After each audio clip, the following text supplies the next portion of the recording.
Coming up next, we have a very interesting chat on the topic Clearing the Skies for Tomorrow. Our special guest for this chat is Shai, CEO, Virgin Atlantic. Having joined the Virgin family back in 2001 as Managing Director of Virgin Media, Shai has worked in various roles across the group ever since. Allow me to introduce the session chair, Keshav Murugesh, CEO, WNS Global Services. Keshav is an industry evangelist through NASSCOM and CII and has created very powerful social initiatives that impacts kids across the world. Over to you, Keshav. Looking forward to this session.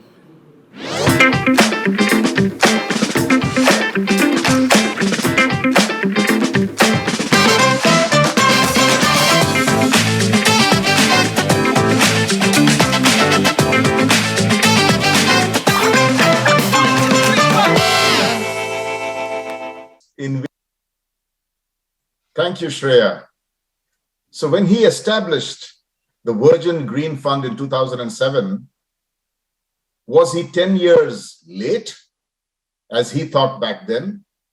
Or was he 15 years too early? We may never know the answer, but one thing is clear. This leader's passionate commitment to sustainable aviation is undeniable.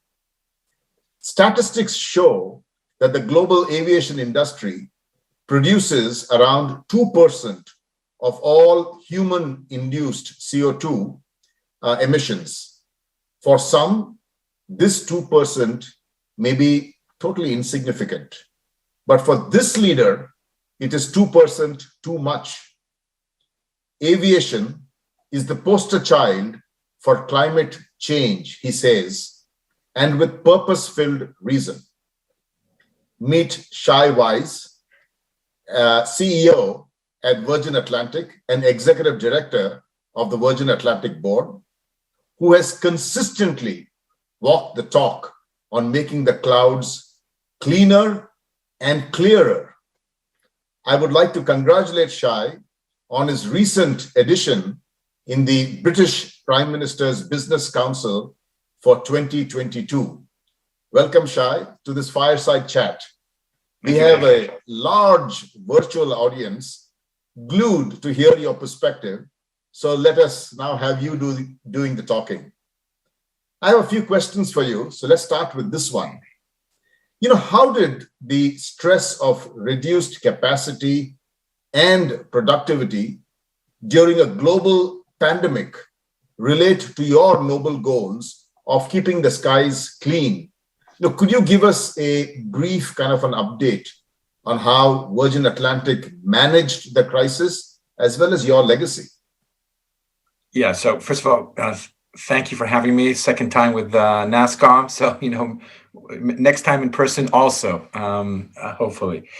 But I'll start with, during the pandemic, just to give you the sense of how impactful it was on aviation. Our emissions were actually down more than 62% in 2020 versus 2019. And that's virtue of the fact that we didn't fly as much. And for a period of 90 days from April 2020, 90 days thereafter, didn't fly one passenger flight. But what did we do? During the pandemic, we actually did a few things that helped our cause. We retired all our 4-engine planes, the A340s and the 747s, which were amazing planes, but in terms of efficiency, were not the best. And when you move into a next generation twin-engine planes, you can reduce emissions by 30 to 40%. So that was one of the things that we did through the crisis, and will help us as we emerge from this crisis. And if you look at an airline, or you are an airline executive, the things that you need to do or can do are not as easy, or the palette of what you can do is not that wide. But we've called on everyone to have the youngest fleet in the sky. The youngest and more advanced fleet you have, the less you emit CO2. And that's a big capital commitment, which we have already made. So our average age of the fleet is less than 7 years. And is getting younger as we're bringing in more A350s and the next generation of the A339neos, which start to arrive at year end. We've already reduced our CO2 emissions by 18% from 2007 to 2019. That same thing will be 30% lower. That's just on fleet without even taking into the next battle, which I'm sure we'll talk about, which is sustainable aviation fuel, which is the medium-term solution, or one of the journeys, pathways for us to get to net zero by 2050, which we've made a commitment.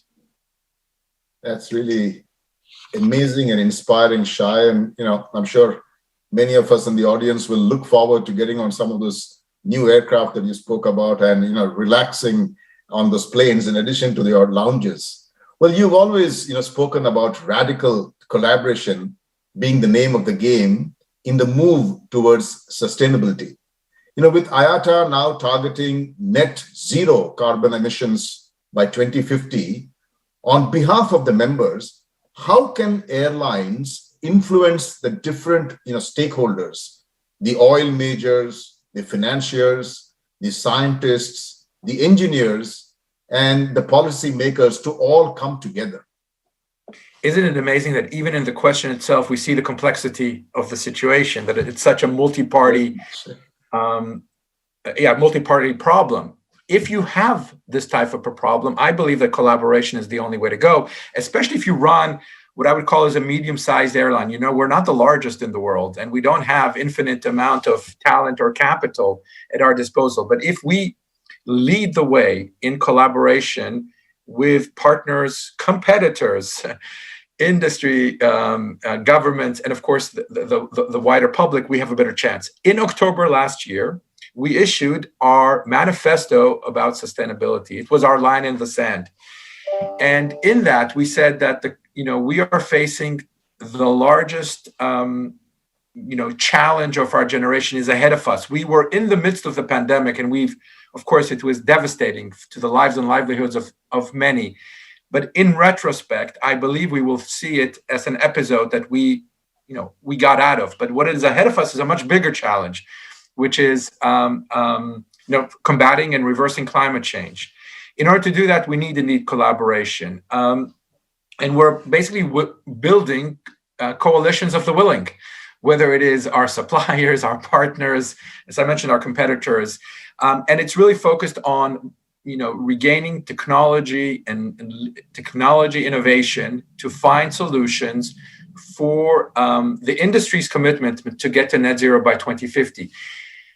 Aviation is one of the seven hardest to abate industries in the world. So there is no magic wand, and not one single thing will solve it. We've also made a commitment that in our quest to do that, into seeking solutions, if we find a breakthrough, we will share it with anyone, because it is so much larger than just one airline or just a competitive advantage. Of course, we believe that with our quest to be the most loved travel company, it comes with a great responsibility to the planet. And that means that we need to be at the front. And of course, we expect consumers and customers to discriminate based on our actions. But as I mentioned, this is immensely complex. Not one single player has solution. And one of the things that we've actually been working on in the last few months is getting the oil majors to really take a position on this, and actually asking governments to enforce that and get it going. But and I'll just finish because it's a long answer. But the other thing that we're also looking for is just certainty into the marketplace, right? This requires immense capital investment, and capital investment will only happen if the right mechanisms are in place. That's why the government has such a large role to play. That's great, Shai. That will give a lot of comfort, not just to travelers, but any citizen of the globe. People who have now seen how animal kingdoms have come back during these extended lockdowns have spent a lot of time at home and actually monitoring the impact of not working in offices or in industrial locations, and their impact actually on pollution and things like that. I think there's a great sense of responsibility there, because everyone really wants this cleaner world and have enjoyed that and would want that from people like you. That's amazing to hear.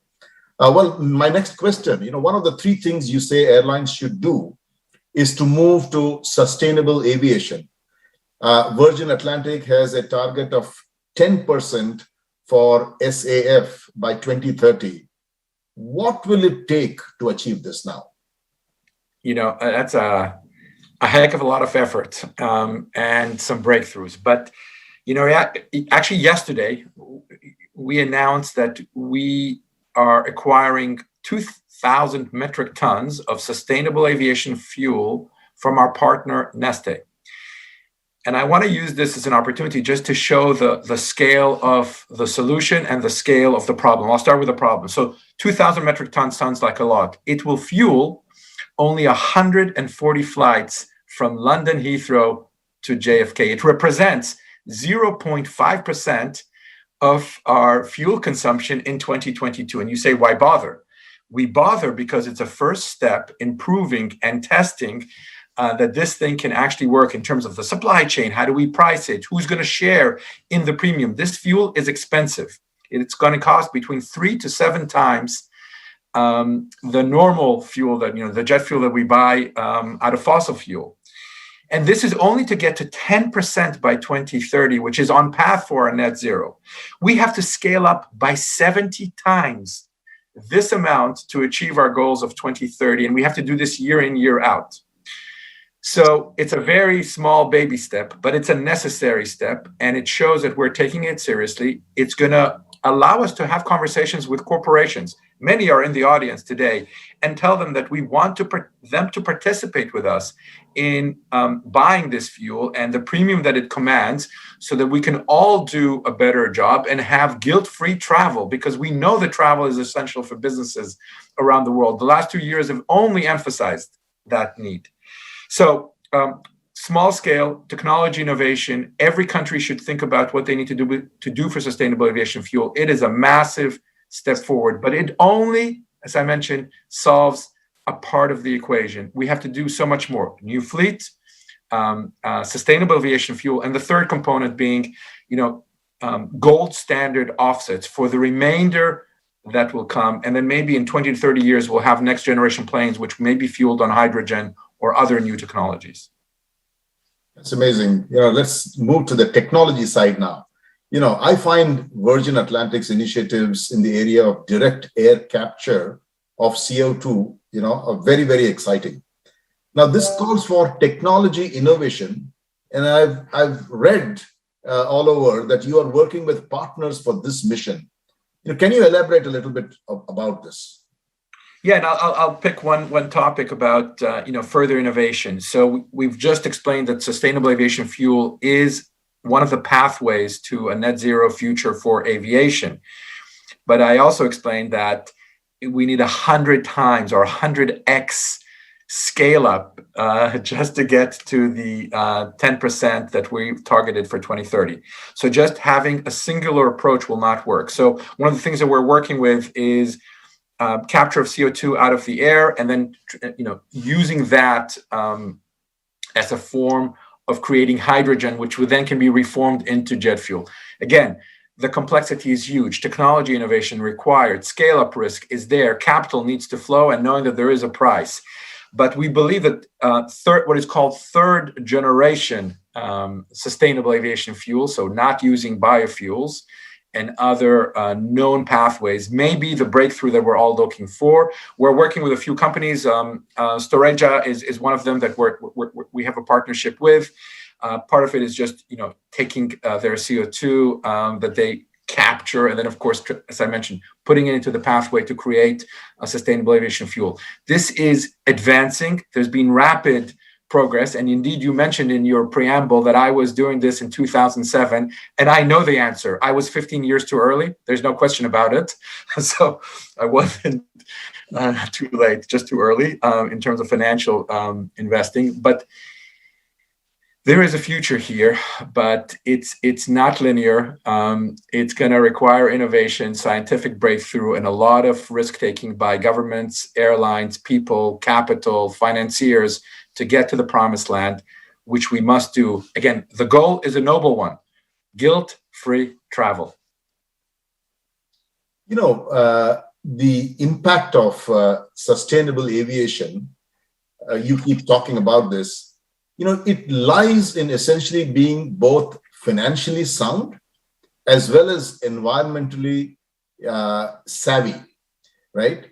As the aviation industry commits itself to a sustainable future, what do you think would be the top 3 metrics that will be measured in order to ensure that truly purposeful impact is being delivered?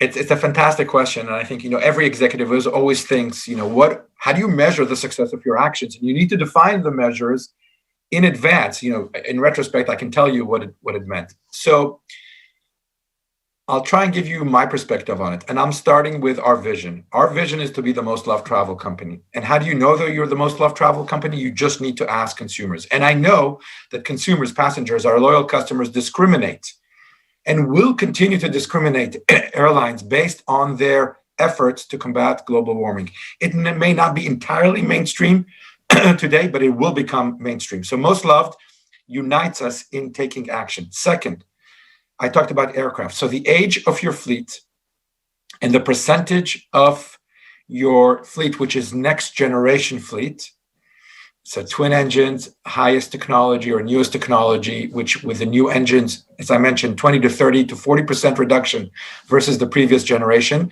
So I'm calling on all airlines to put their money where their mouth is and buy and invest in the best fleet. Of course, it will benefit consumers, it will benefit the environment. And then the ultimate measure, it gets a bit technical, it's the CO2 emitted per revenue ton kilometer. So basically how much CO2 is emitted for the travel or the revenue you generate on a ton. And that is a unifying number, right? It cannot be manipulated if it's measured correctly. And that is also another thing, making sure that everybody measures correctly and in the same way. So it's apples for apples. That is the unified and the output measure that we should all seek to improve. There are other ways of improving it. You need to fly your planes full. You need to utilize the assets. But ultimately, it's the combination, love, the age of your fleet and how hard you work it. And of course, the output, which is the CO2 efficiency of your entire operation, is the way to measure this in my mind. Well, thanks, Shai. In all our conversations that we've had, even casually, you've always focused over the years on some of these key topics. And you've always reminded me that the next, generation traveler will be far more focused on some of these areas as opposed to, the people, who traveled in the past. And it's wonderful to see your far-reaching perspectives as you move Virgin Atlantic into this totally leader kind of positioning, not only in terms of quality of service, but also in terms of the fleet, in terms of leadership on so many other new metrics. And I'm pretty certain that all the audience is also very carefully listening to all the ESG impacts that, you have also spoken about, including, love, that word you used a little while ago. Now you have to be ready for the quick trial by rapid fire. I hope you're ready. Quick I'm ready. Answers. And I know you're used to this. So ready to go, Shai? I'm looking forward almost. Good. So first one, your 3 adjectives for the next generation aircraft. Yeah. Hydrogen, affordable, and of course, safe. Fantastic. Why or why not? Which is the better question to ask? Yeah, you know the answer. For me, it's always why not. I have a tremendous bias to action, and I have a positive outlook. So why not? Well, what's that one question you want to be asked at an interview, but nobody has ever asked you? That's a good one. People always ask, what do you lose sleep at night? And actually, I sleep quite well. So that's not going to be the one that I would say. But people don't actually ask me what I'm afraid of. Well, what are you afraid of then? I'm going to be brutally honest. I'm afraid of letting people down. I have a desire to do the best I can, and letting people down is not something, it causes me tremendous unease. It's a weakness, of course, in some ways, but it drives me to try and be better every single day. Spoken like a true leader. Shai, the old saying says, curiosity killed the cat. Now, knowing your advocacy for curiosity, complete the saying, curiosity, .. Complete that sentence. Well, look, I absolutely don't believe that curiosity killed the cat. It probably made him fat. For me, Curiosity makes you absolutely better, but ultimately fulfilled and happy. Wonderful answer. Let's talk about a champion, another champion like you. 2 sets down in the Australian Open final. Well, yet he comes back against all odds to create tennis history. How would you describe Nadal's tremendous feat? And I don't know how you got this question exactly right. Nadal has been a long-term hero for me, and I'm going to tell you a slightly longer story rather than an immediate answer. So on Sundays, I play basketball with a group of people. I'm a bad basketball player, but I still do it in my 50s, and I'm going to go for as long as I can. And on Sunday, when he played, he was down 2 sets. I was on the court. I said, there's no chance, right? I came home, and he was already, in the 3rd set, improving his position, and I got to watch the last 3 sets. Nadal, if I had to choose a person, a sports personality that I would want to be, I'm in the Nadal camp. He is an ultimate warrior. He's got a heart of a lion, and he just never gives up. And I know he's got all these antics. I have my own. So I see a lot of myself in him. Of course, he is the ultimate champion. 2 sets down, never been done, I think, in a Grand Slam final to come back and win the match. And he almost lost it at the end again and still won and still won. So I was elated just to watch it. And yeah, big kudos and appreciation to my man, Nadal. Well said from another champion, in his own field, Shai. So that was really fantastic, Shai. Thank you so much for all your quick-witted, kind of responses today. I saw a panel discussion of yours in which you said both mankind and nature are ingenious. And when they come together, it gives us a lot of hope. Yes, the problem of sustainable aviation is really a complex one. And as you maintain, there is no linear path to success. Yet, in the last couple of years, we have seen more people who want to do what is right for the environment, which is indeed a very, very positive sign. Without a doubt, the move to a zero carbon future truly clears the cloud for tremendous opportunities to build a really healthy planet, a legacy that we can all proudly leave behind for the generations that follow us. Thank you very much, Shai Weiss, for our wonderful interactions. Thank you, Keshav. What a pleasure. Over to you, Shreya.